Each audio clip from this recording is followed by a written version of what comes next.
бо супориш ва дастгириҳои асосгузори сулҳу ваҳдати миллӣ пешвои миллат президенти ҷумҳурии тоҷикистон муҳтарам эмомалӣ раҳмон ҷиҳати тарғибу ташвиқи гӯшини ҷудо дар сатҳи ҷумҳуриявиву байналмилалӣ, баландбардории маҳорати варзишии варзишгарон, мустаҳкамнамоии робитаҳои дӯстӣ ва ҷалби ҷавонону наврасон ба намуди варзиши ҷаҳонии гӯшини ҷудо дар мамлакат шурӯъ аз соли 2013 ҳамасола мусобиқаҳои байналмилалӣ барои дарёфти ҷоми президенти ҷумҳурии тоҷикистон оид ба гӯшини ҷудо дар сатҳи баланду бошукӯҳ дар шаҳру ноҳияҳои гуногуни ҷумҳурӣ баргузор мегардад. Ёдовар мешавем, ки аз 19 то 20 сентябри соли гузашта дар қасри варзиши шаҳри Хуҷанди вилояти Суғд мусобиқаи нуҳуми байналмилалӣ оид ба гӯшини ҷудо барои дарёфти ҷоми президенти ҷумҳурии тоҷикистон дар сатҳи баланд баргузор гардида буд. Вобаста ба ин бори аввал аз таърихи 4 то 5 октябри соли равон дар маҷмӯаи варзишии ноҳияи Данғараи вилояти Хатлон мусобиқаи даҳумини байналмилалӣ оид ба гӯшини ҷудо барои дарёфти ҷоми президенти ҷумҳурии тоҷикистон доир гардид. Мусобиқа аз рӯи 7 категорияи вазнӣ байни мардон то 60 кг, 66 кг, 73 кг, 81 кг, 90 кг, 100 кг ва ҷамъи 100 кг, инчунин се вазн байни занон 52 кг, 57 кг ва то 63 кг гузаронида шуда барои иштирок дар мусобиқа паҳлавонон аз қаламрави Тоҷикистон ва кишварҳои ба мо ҳамсояву ҳамҷавор аз қабили Русия, Узбекистон, Қазоқистон, Эрон ва Муғулистон даъват шуданд.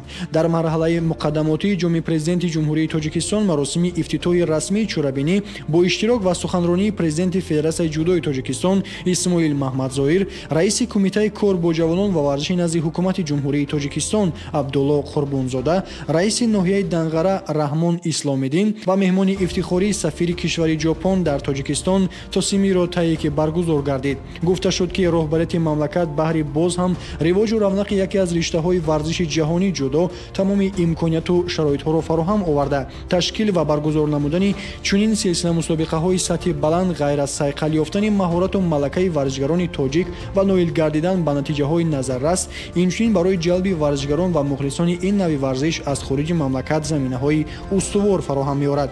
Ҳамин тавр пас аз бо тантана саду додани суруди миллии ҷумҳурии Тоҷикистон мусобиқаи даҳумини байналмилалӣ оид ба ҷудо барои дарёфти ҷоми президенти ҷумҳурии Тоҷикистон расман оғоз ёфт. ҳамчунин дар қисмати дигари ифтитоҳи расмии чорабинӣ намоиши фарҳангӣ фароғатӣ баҳри болидарӯҳии меҳмонону варзишгарон пешниҳод карда шуд. дар рӯзи аввали мусобиқаи даҳумини байналмилалӣ оид ба ҷудо барои дарёфти ҷоми президенти ҷумҳурии Тоҷикистон ҷудокорон аз рӯи вазнҳои 60, 66, 73 кг миёни мардон ва 52, 57, 63 кг миёни бонувон нерӯсанҷӣ карданд. ҳамин тавр дар рӯзи якуми ҷоми президенти ҷумҳурии Тоҷикистон миёни мардон дар вазни то 60 кг Меҳрзод Суфиев мақомдори зинаи аввал ва Маҳмадсолеҳ Қувватов мақомдори зинаи дуюм аз ҷумҳурии Тоҷикистон гардиданд. инчунин Раҳмон Ҷумаев намоянда аз ҷумҳурии Ӯзбекистон ва Мустафо Нуров варзишгари тоҷик мақомдори зинаи сеюм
дар вазни то 73 кг Абубакр Боқиев ва Муллораҷаб Халифаев аз ҷумҳурии Тоҷикистон сазовори зинаҳои якум ва дуюм гардиданд. Саидраҳмон Қодиров ва Муҳаммадраҳим Сарахонов ғолиби мақоми сеюм гардиданд.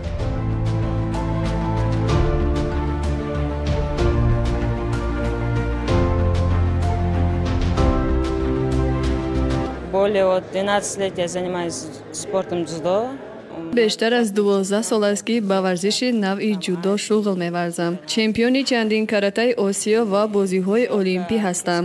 бори аввал аст ки ба Тоҷикистон омадам ва мебинам ки инҷо ҳам ҷавондухтарони ҷудокори боқувват низ ҳастанд. Аз Ӯзбекистон 2 нафар духтар омадем. Яке дар вазни 52, ман бошам дар вазни 57 килограмм. Пештар дар бораи ин мусобиқа шунида будам, аммо он вақт вазнҳои сабук миёни занҳо нисбати ҳозир хело кам буданд ва ҳоло ки вазнҳои сабуктарро миёни бонувон ҷой карданд, мо ҳам барои иштирок омадем. Умедворам ки дар мусобиқа сазовори медали тилло шавам. Соревнования жду, конечно, взять золотую медаль.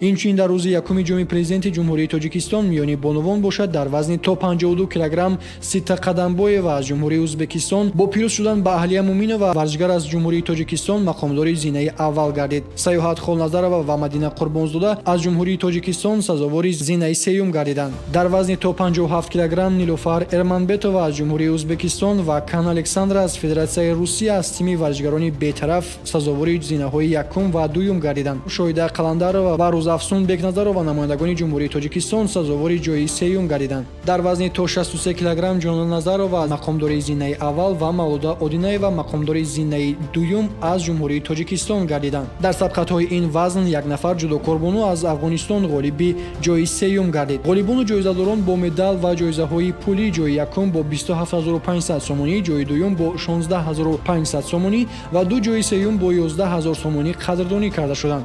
Дар рӯзи дуюми мусобиқаи даҳумини байналмилалии оид ба ҷудо барои дарёфти ҷоми президенти ҷумҳурии Тоҷикистон ки дар маҷмӯаи варзишии ноҳияи Данғараи вилояти Хатлон баргузор гардид, ҷудокорон аз рӯи вазнҳои 81 кг, 90 кг, 100 кг ва ҷамъи 100 кг барои ба даст овардани нишонаҳои ифтихории мусобиқа талош варзиданд.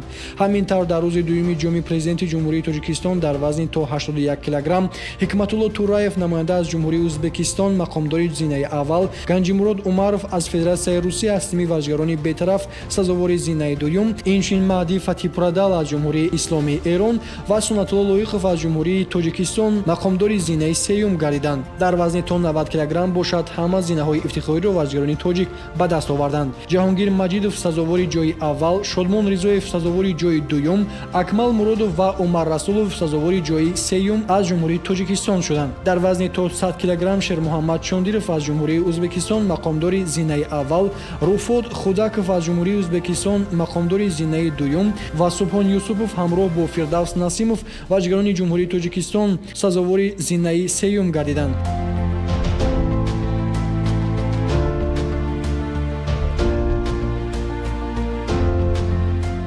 Я уже тут третий день, как нахожусь здесь. Я уже второй раз участвую в этом турнире. Ман инҷо аллакай се рӯз аст ки қарор дорам. Маротибаи дуюм аст ки дар мусобиқаи ҷоми президенти ҷумҳурии Тоҷикистон иштирок меварзам. Соли гузашта яке аз ғолибони ҷои сеюми мусобиқа дар шаҳри Хуҷанд дар вазни зиёда аз 100 кг будам. Мардуми Тоҷикистон хеле меҳмоннавозанд. Аз Қазоқистон 2 нафар барои иштирок омадаем. Дар вазнҳои то 100 кг ва ҷамъи 100 кг. интизорем ки мо ғолиб мешавем. Яке аз ҳарифони пурқувват ва таҷрибадор ки варзишгари тоҷик аст, ин Шакармамад Мирмамадов мебошад. соли 15-ум аст ки дар риштаи варзиши ҷудо тамрин мекунам. Тоҷикистон ба ман хеле писанд омад. Они очень хорошо встречают гостей. Мне очень понравилось Таджикистан.